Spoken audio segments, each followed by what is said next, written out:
It was a plain white envelope with no return address. Inside was a single page, handwritten, shaking letters, like someone had written it in a hurry, or in fear. It was from a woman named Patricia, a nurse. She had cared for Thomas during his hospital stay 8 months ago. The stay Dorothy had managed entirely. The one I had been told was just routine checks. Patricia wrote that during that stay, she had been present when Dorothy asked Thomas to sign documents. She wrote that Thomas had asked, "What is this?" She wrote that Dorothy had said, "It's just paperwork, sweetheart. You don't need to read it. Just sign here." She wrote that Thomas had looked confused, that he had looked around the room as if searching for someone. Patricia wrote, "He said your name, Mrs. Clare. He said, 'Should Claire see this first?' And Dorothy said, 'Claire already knows. She agreed to it.' And he signed." I read that letter 4 times. Then I called my attorney. Patricia agreed to testify. She had been afraid. Dorothy was a formidable woman with a long memory and a habit of making life difficult for people who crossed her. But Patricia had a daughter of her own, and she said she kept thinking about what she would want someone to do if it were her.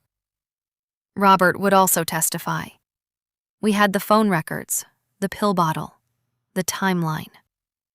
My attorney looked at me across the desk and said, "I think we have enough, but I want you to be prepared. These things are never certain. Dorothy's team is good. They will try to make Thomas look like he made this choice freely." I nodded. "I know," I said. "But Thomas called me the day before he signed. He was looking for me. He didn't want to do it alone. And I wasn't there." I stopped. "I'm here now," I said. "I'm going to finish this for him. I will not walk you through every moment of the hearing. What I will tell you is the moment it turned. Dorothy's attorney had just finished arguing that Thomas was of sound mind, that the will was valid, that I was a bitter widow trying to overturn my husband's clear wishes. Then Patricia took the stand. She was calm. She was clear. She had worked in healthcare for 21 years, and she had seen a great many things. She described the hospital room. She described Thomas's face, confused, searching. She repeated Dorothy's words.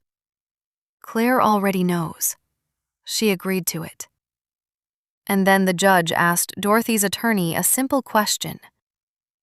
If Mr. Thomas was of entirely sound mind, why did he need to be told his wife had already agreed before he would sign? The attorney had no answer. Dorothy had insisted on testifying. Her attorney advised against it. She didn't listen. She never listened to anyone. She sat in that chair and she was everything she always was. Composed, certain, slightly contemptuous of everyone in the room. My attorney asked her one question. "Mrs. Dorothy, in the 6 months before your son signed this will, did you tell him that his wife was planning to leave him?" Dorothy looked across the courtroom. She looked at me, and I watched her make a calculation. "I may have expressed concerns," she said carefully. "A mother worries. Did those concerns include telling your son, repeatedly, that his wife of 26 years was having an affair?" Silence. "I was trying to protect him." "From a lie?" Dorothy said nothing. And in that silence, everything was decided. The judge ruled that the will showed clear evidence of undue influence, that Thomas had been in a vulnerable state, that he had been deliberately misled, that the signature obtained under those conditions could not stand. The original will, our will, the one we had made together, was reinstated. I sat in that courtroom and I did not feel triumphant. I felt something quieter than that. I felt Thomas. I felt him the way you feel someone when the truth about them is finally spoken out loud. He had tried to call me. He had looked for me.